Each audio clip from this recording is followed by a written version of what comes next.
రాష్ట్రం దివాలా తీసింది. బయటికి పోయి తెలంగాణకు అప్పు ఇయ్యండ్రంటే దొంగను చూసినట్టు చూస్తున్నారు అన్నట్టే చెప్పిండు కదా సీఎం రేవంత్ రెడ్డి.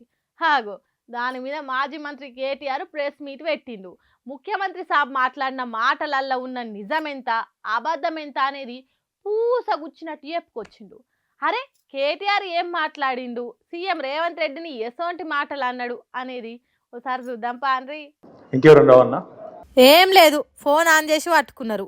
నువ్వు కానీ ఇక స్టార్ట్ చేయాలనా? చెయ్యుండ్రి, ఇప్పటికే ఆలస్యమైంది, ఇక కానీయండ్రి. వ్యక్తులుగా మమ్మల్ని అందరినీ ఇక్కడ కూర్చున్న వాళ్ళందరినీ ఎన్ని తిట్టినా పడతాం. శాసనసభలో కానీ బయట కానీ ఎంత రోత మాటలు మాట్లాడినా పడ్డాము, పడతాం.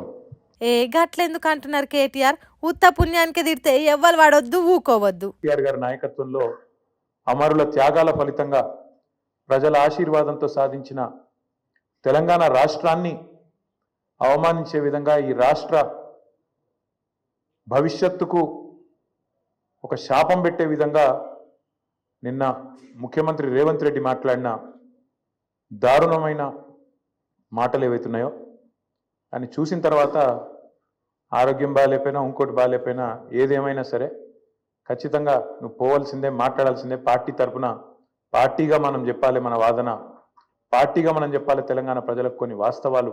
అరే పానం మంచిగా లేకున్నా సుస్థి చేసిన తెలంగాణను తక్కువ చేసినట్టు మాట్లాడినందుకు ప్రెస్ మీట్ పెట్టాల్సి వచ్చిందట. సరే ఇక అసలు ముచ్చటకు వస్తే, నిన్న రేవంత్ రెడ్డి గారు మాట్లాడిన మాటలు చూస్తే స్వతంత్ర భారతదేశ చరిత్రలోనే అత్యంత అసమర్థుడు, ఒక చేతగానివాడు, ఒక పనికిరాని దక్షత లేని పాలకుడు ఇంకొకరు లేరు ఈ దేశంలో అనేది మాత్రం తేలిపోయింది. అట్లాగే ఇంకోటి కూడా తేలిపోయింది. ఏవైతే వీళ్ళు ఒక 420 హామీలతో అభయ హస్తం అనే పేరు మీద ఇచ్చిన మేనిఫెస్టో, అందులో సబ్బండ వర్గాలకు కలిపి 420 హామీలు ఏవైతే ఇచ్చిండ్రో, కాంగ్రెస్ మేనిఫెస్టో ఈ శతాబ్దపు అతిపెద్ద మోసం అనేది కూడా తేలిపోయింది. చరిత్రలోనే చెత్త సీఎం అంట, 100 ఏళ్లలోనే పెద్ద మోసమట కాంగ్రెస్ హామీలు. కేటీఆర్కి అట్లా అనిపించింది ఎందుకో కూడా చెప్పిండు. ముఖ్యమంత్రి గారు మాట్లాడుతూ నన్ను ఎవరు నమ్ముతలేరు, అప్పు ఉడతలేదు, ఢిల్లీకి వెళ్తే దొంగను చూసినట్టు చూస్తుండ్రు, అపాయింట్మెంట్ కోసం పోతే చెప్పులు ఎత్తుకపోతాడేమో అని భయపడుతున్నారు. దగ్గర నేను కూడా ఒక 10-15 మంది ముఖ్యమంత్రులు వాళ్ళ నడవడిక, వాళ్ళ మాట తిరివని చూసినాను. నాకు పక్కన చాలా మంది విశేషమైన అనుభవం కలిగిన వాళ్ళు ఉన్నారు.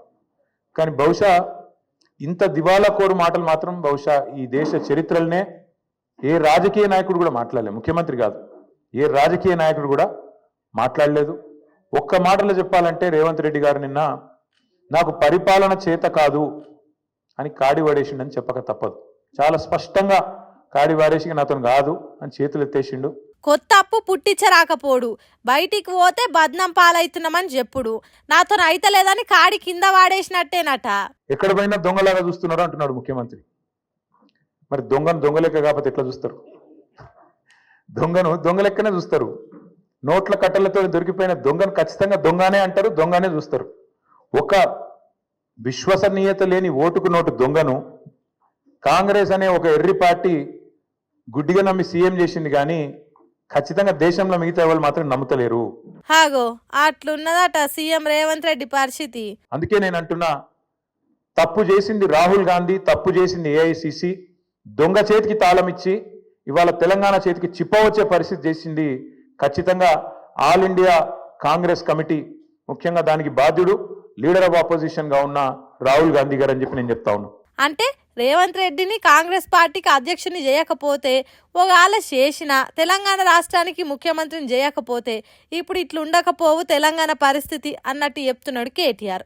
సరే అవన్నీ గడిచిన ముచ్చట్లు కానీ ఇంతకు రేవంత్ రెడ్డి అట్లా ఎందుకు మాట్లాడినట్టు అని అంటే, అధికారంలోకి వస్తామని వాళ్ళు అనుకోలేదు, అడ్డగోలుగా హామీలు ఇచ్చిండ్రు, నోటికొచ్చిన చెత్తవాగుడంతా వాగిండ్రు, ఎవరేం చెప్తుంది రాసుకుంటా వేయిండ్రు మేనిఫెస్టో అనుకుంటా. ఇవాళ ఏం చేయాలనో తెలుస్తలేదు, వచ్చినాక మొత్తం నాశనం చేసిండ్రు.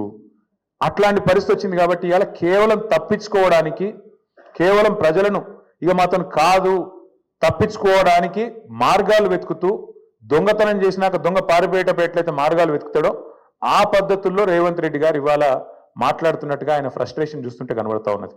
ఇచ్చిన హామీలు ఎగ్గొట్టేతానికే ఇట్లా మాట్లాడుతున్నాడట రేవంత్ రెడ్డి. అందుకే అప్పు ఉడతలేదు, తిప్పలు అవుతున్నది, ఓడ్చుకోవాలి, సర్దుకోవాలనే మాటలు ఉద్యోగ సంఘాలకు చెప్తున్నాడట. ఏం అడుగుతుండ్రు ఇలా ఉద్యోగులు? మీరు చెప్పిందే అడుగుతుండ్రు కదా. గొంతమ్మ కోరికలు ఏమైనా కోరిండ్రా? పిఆర్సీ వేస్తామన్నారు, ఏది అని అడుగుతుండ్రు. డిఏలు ఏవి అని అడుగుతున్నారు. కానీ ఇవాళ మీరు మాట్లాడే మాట ప్రజల ముందు ఉద్యోగులను విలన్లుగా చిత్రీకరించే ఒక చిల్లర కుట్ర.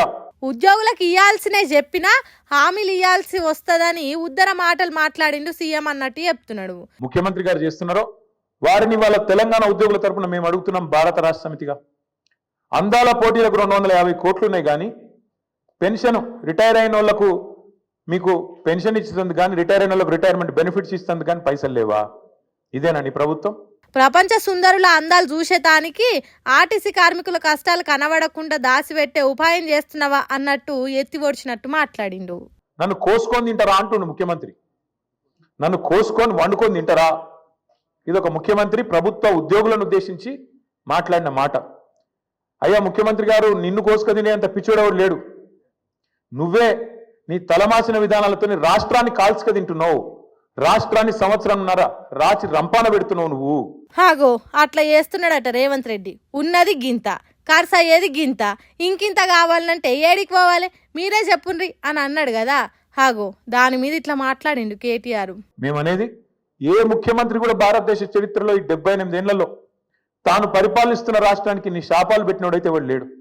ఎయిడ్స్ పేషెంట్ అంటివి, క్యాన్సర్ పేషెంట్ అంటివి, ఆఖరికి నిన్న దివాలా తీసింది మనకు అప్పు ఉడతలేదు అని చెప్పి అట్లా మాట్లాడుతీవి. అందుకే నీ దివాలా కోరు మాటలు, నీ ఇంటలెక్చువల్ బ్యాంక్రప్సీ, నీ ప్రభుత్వం యొక్క దివాలా కోరు విధానాలే వాళ్ళ రాష్ట్రం పాలిట శాపాలుగా మారినాయి. అంతకుముందు ఇట్లా దివాలా తీయలేదు. ఎంతంటే అంత అప్పు పుట్టింది, రాష్ట్రం పరుగులు తీసింది.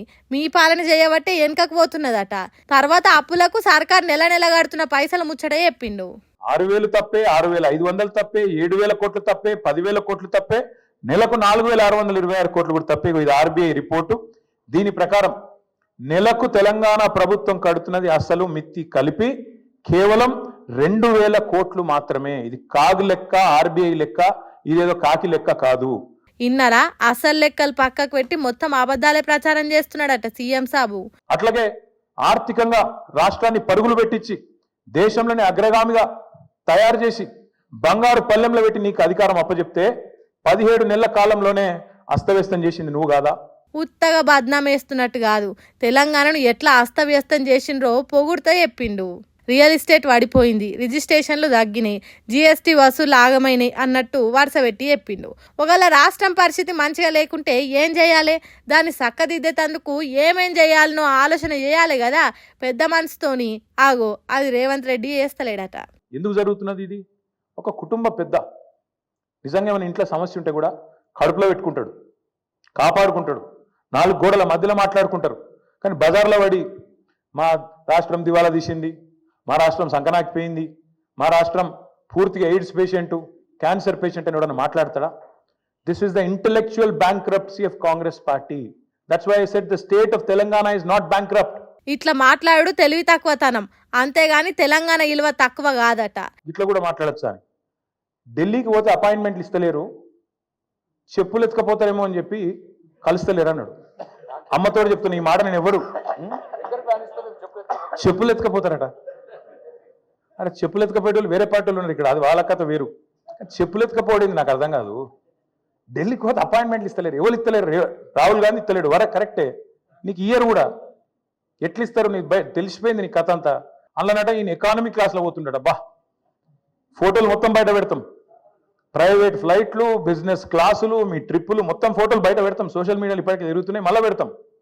అరే గింత అన్యాయం మాటలు మాట్లాడతారు. 43 సార్లు ఢిల్లీకి పోతివి, 43 పైసలు లేకపోతివి, ఏముంటుంది ఇజ్జత్ నీకు ఢిల్లీ మార్కెట్లో? వీడు ఊకొత్తాడిపోతాడు, ఎందుకు ఇవ్వాలి మీకు అపాయింట్మెంట్? ఇస్తలేరు, ఏం చేయాలి మరి? నువ్వు మూటలు మోసేందుకు వస్తున్నావు ఢిల్లీకి, రాహుల్ గాంధీకి మూటలు ఇస్తేందుకు వస్తున్నావు. మొదలు మర్యాద ఉంటుంది, ఇక ఆఖరికి దొంగలెక్కనే చూస్తారు. ఈ ముచ్చట ఇట్లుంటే తెలంగాణ ఆదాయం పెరుగుతలేదా అంటున్నారు, కానీ అనుముల కుటుంబ ఆస్తులు ఎందుకు పెరుగుతున్నాయని ప్రశ్నించిండు. ముఖ్యమంత్రి అయిన 6 నెలల లోపలనే మీ అన్న అనుముల జగదీశ్వర్ రెడ్డి గారు 1000 కోట్ల పెట్టుబడి పెడతా అని మీతో ఒప్పందం కుదుర్చుకుంటాడు. స్వచ్ఛ బయో అనే కంపెనీ వస్తుంది, 1000 కోట్ల పెట్టుబడి పెడతాను ఆయన ముంగట్టుకొస్తాడు. మీ అల్లుడు వెంకట నరసింహారెడ్డి అనుకుంటా ఆయన పేరు, ఇంకేదో ఉన్నది పేరు. ఆయన కొన్ని వేల కోట్లతోని ఫార్మా కంపెనీ పెడతా అని చెప్పి లగచర్లకు వస్తాడు. దానికోసం నువ్వు మళ్ళీ అక్కడ మీ కొడంగల్లో రైతుల భూములు గుంజుకుంటావు.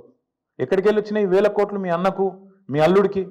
ఇగో గిట్లా మొత్తం 45 నిమిషాలకు ఎక్కువ మాట్లాడిండు కేటీఆర్. రేవంత్ రెడ్డి మాట్లాడిన ప్రతి మాటకు వల్లిచ్చుకుంటా ఒక్కొక్క మాట ఎత్తి ఒడిచినట్టు మాట్లాడుకుంటా సర్కార్ ఇజ్జత్ తీసినంత పనిచేసిండు కేటీఆర్.